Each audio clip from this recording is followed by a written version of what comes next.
Dear student, myself Digan Sakhiwala, I am your science sir. Today we will continue our chapter number 12, sound. Dear student, today we will understand what is the effect of sound on the medium. So here we take one jar, in that we kept the one bell. This bell is connected with the electrical connection. So this is called the bell jar.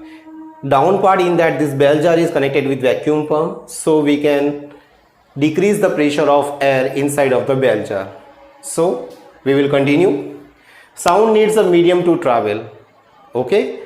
Sound is a mechanical wave and needs a material medium like air, water, steel, etc. for its propagation. Dear student, we know that what is mechanical wave? Mechanical wave means the wave which require medium for the propagation, and sound wave is the example of mechanical wave.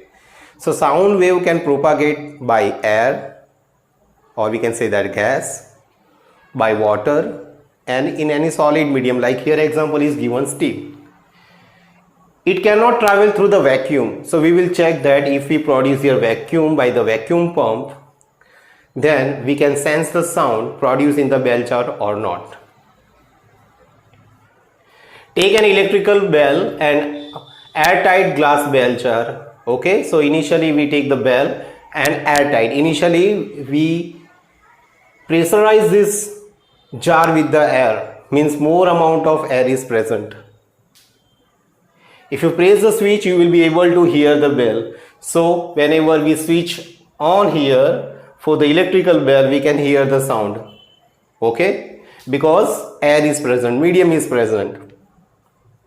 Now start vacuum pump when the air in the jar is pumped out gradually. So one by one, initially we decrease somewhat amount of the pressure of the air.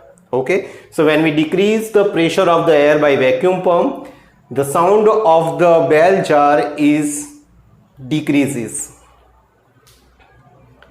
The sound became a fainter, although the same current passing through the bell. As we remove the air, the sound is become a fainter. We pass the same quantity of current. After some time, when the less air is left inside the bell jar, you will hear the very feeble sound. As the air is continuously decreased, the pressure of the air is continuously decreased by the vacuum pump, the sound of the bell jar is becoming more and more fainter. If we prepare here vacuum, if we are able to develop the vacuum in the bell jar, then sound wave cannot be sensed by our ear because air is not present, medium is not present. Dear student, we are going to learn about the longitudinal wave and transverse wave.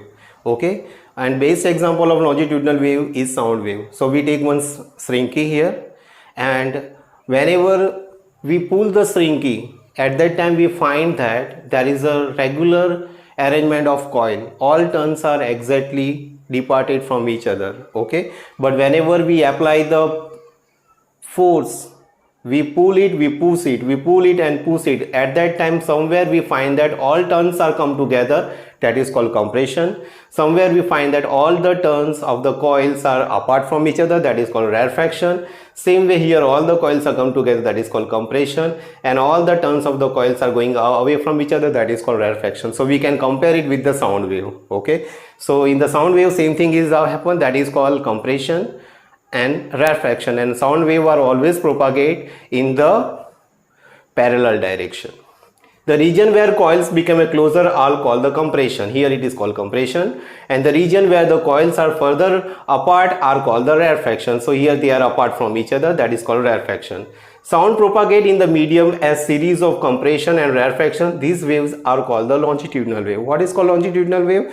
If the waves are propagated by the compression and rarefaction, by series of compression and rarefaction in the parallel direction, then it is called the longitudinal waves.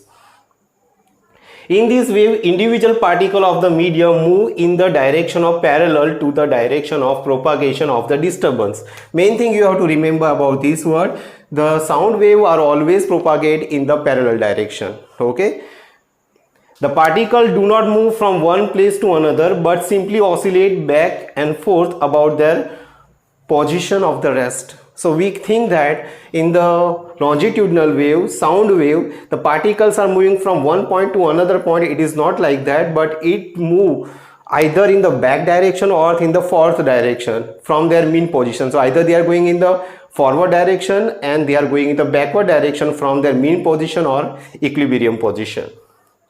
Dear student, we are going to learn about the transverse wave. Transverse wave, in that particles are not going in the parallel direction from the mean position. It is going in the perpendicular direction. Okay. So transverse wave propagate in the perpendicular direction. Okay. In transverse wave, particles do not oscillate along the direction of wave propagation but oscillate up and down about their mean position as wave travels. So it moves like that. It go in the perpendicular direction, going upward direction, downward direction, upward direction, downward direction. The upward direction particle move, that is called crest. If the particles are going in the downward direction, that is negative direction of y-axis, that is called trough. What is called crest? If individual particle propagate in perpendicular positive direction upward, then it is called the crest. If it is moving in the positive direction of y-axis, then it is called crest. What is called trough? If individual particle propagate in perpendicular negative direction in downward direction, then it is called trough. So when it move in the downward direction, then it is called the trough. So dear student, transverse wave are propagated by the crest and trough, and it is in the perpendicular direction, whereas sound waves or longitudinal waves are propagated in the parallel direction by compression and rarefaction. So this is all about the sound wave are longitudinal waves and electromagnetic waves are the transverse wave. Thank you so much.